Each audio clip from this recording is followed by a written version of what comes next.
നിങ്ങളുടെ favourite shows ഇനി ഒരിക്കലും മിസ്സാവില്ല. ഇപ്പോൾ C5 കാണും നിങ്ങളുടെ ഫേവറേറ്റ് ഷോ തികച്ചും സൗജന്യമായി. ഇതനുസരിച്ച് ശേഖറിന്റെ ശിക്ഷാ കാലാവധി കഴിഞ്ഞല്ലോ.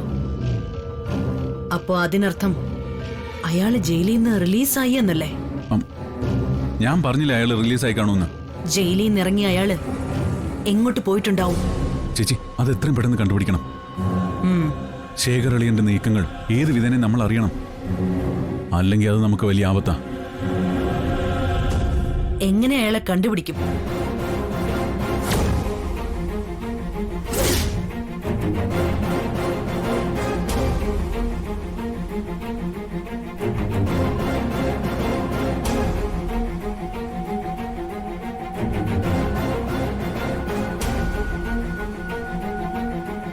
ഇവരെന്തിനാ ശേഖറിനെ ഭയപ്പെടുന്നേ? ഇവരും ശേഖറും തമ്മിൽ എന്താ കണക്ഷൻ?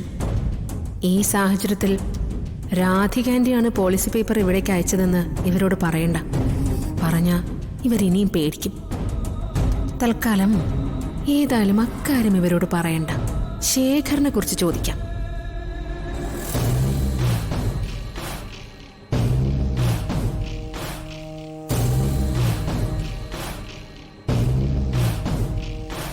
ആൻഡി,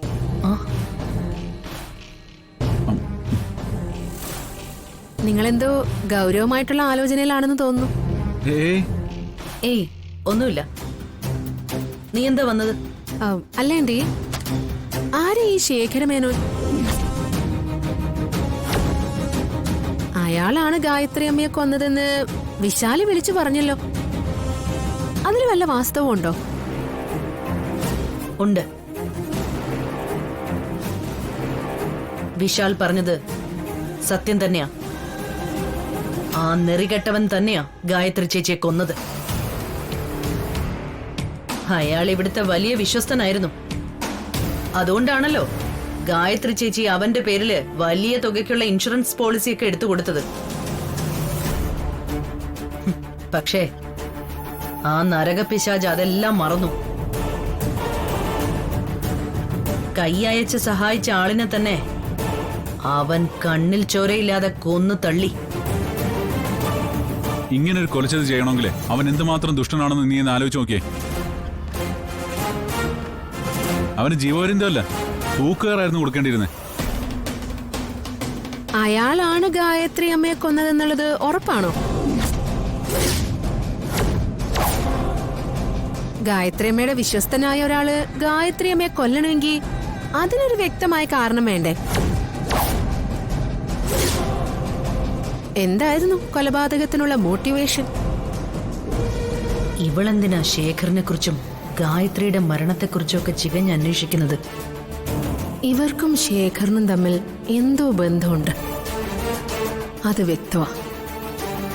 ഇവരെന്തൊക്കെയോ മറയ്ക്കാൻ ശ്രമിക്കുന്നുണ്ട്. അതിവരുടെ മുഖഭാവത്തിൽ നിന്ന് തന്നെ മനസ്സിലാക്കാം. അല്ല, ശേഖർ എന്തിനാ ഗായത്രി അമ്മയെ കൊന്നതെന്ന് ഞാൻ ചോദിച്ചിട്ട് നിങ്ങൾ രണ്ടാളും ഒന്നും മിണ്ടിയില്ലല്ലോ. അതെ, ശേഖറാണ് ഗായത്രി ചേച്ചിയെ കൊന്നതെന്ന് സംശയലേശമില്ലാതെ തന്നെ കോടതിയിൽ തെളിഞ്ഞതാണ്. അതുകൊണ്ടാണ് കോടതി അയാൾക്ക് ജീവപര്യന്തം ശിക്ഷ വിധിച്ചത്. തൽക്കാലം ജാസ്മിൻ ഇത്രേ അറിഞ്ഞാ മതി. അല്ലാതെ പഴയ കേസ് കെട്ടുകള് ഇപ്പോ വലിച്ച് പുറത്തിട്ടിട്ട് എന്താ കാര്യം? പശുവും ചത്തു, മോരിലെ പുളിയും പോയി. അതുകൊണ്ട് ജാസ്മിന് ആവശ്യമില്ലാത്തതൊന്നും ചെയ്യാൻ നിൽക്കണ്ട. നീ പോയി നിന്റെ കാര്യങ്ങൾ നോക്ക്. ചെല്ല് ചെല്ല്.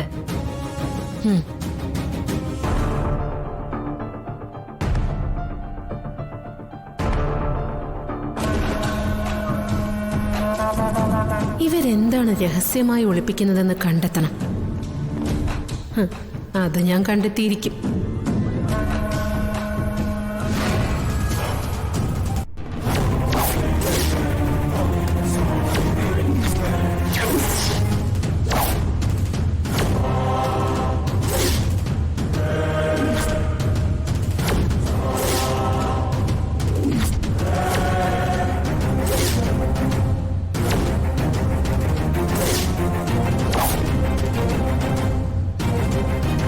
എന്താ എന്തിനാ ചെയ്തപ്പെടുത്തേ?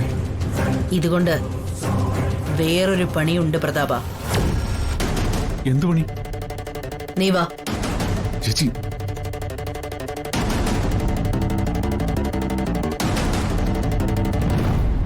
ചെയ്യാത്ത കുറ്റത്തിന് ജയിൽ ശിക്ഷ അനുഭവിക്കേണ്ടി വന്നവനാ ഞാൻ. യഥാർത്ഥത്തിൽ ഞാനല്ല ഗായത്രി അമ്മയെ കൊന്നത്. പിന്നെ പിന്നെ ആരാ അത് ചെയ്തത്? ഗായത്രി അമ്മയെ കൊന്നത് പ്രഭാവതിയാ.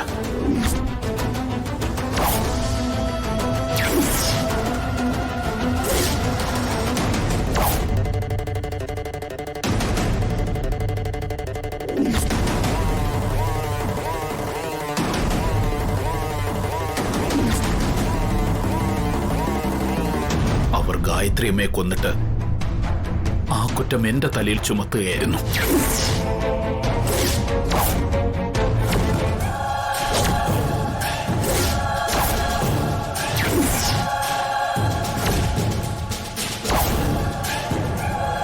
ചേച്ചി എന്ത് ചെയ്യാൻ പോവാ?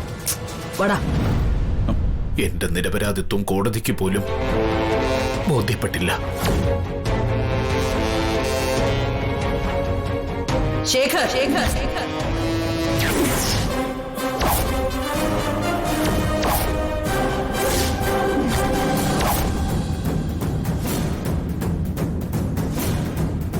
മിസ്റ്റർ ശേഖർ, എന്താ നിങ്ങളുടെ ഉദ്ദേശം? എല്ലാ സത്യങ്ങളും വിളിച്ചു പറഞ്ഞ് എന്നെ തകർക്കാവുന്നാണോ നിങ്ങൾ കരുതുന്നത്?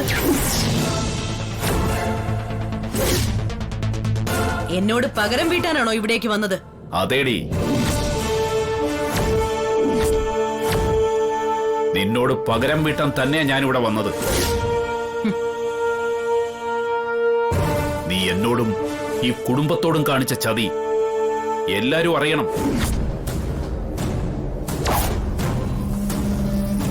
എല്ലാ സത്യവും പുറത്തു വരണം.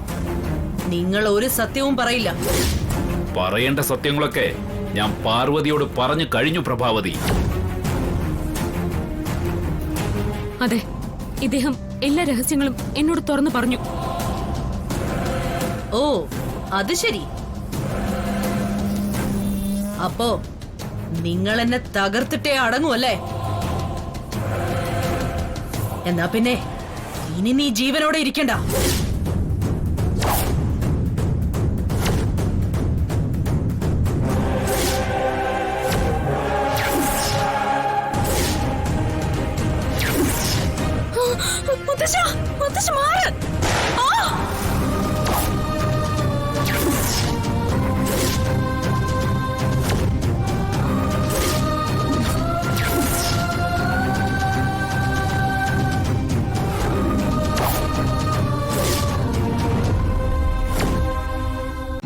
ഡൗൺലോഡ് ചെയ്യൂ C5 ആപ്പ്. കാണൂ എല്ലാ എപ്പിസോഡുകളും സൗജന്യമായി.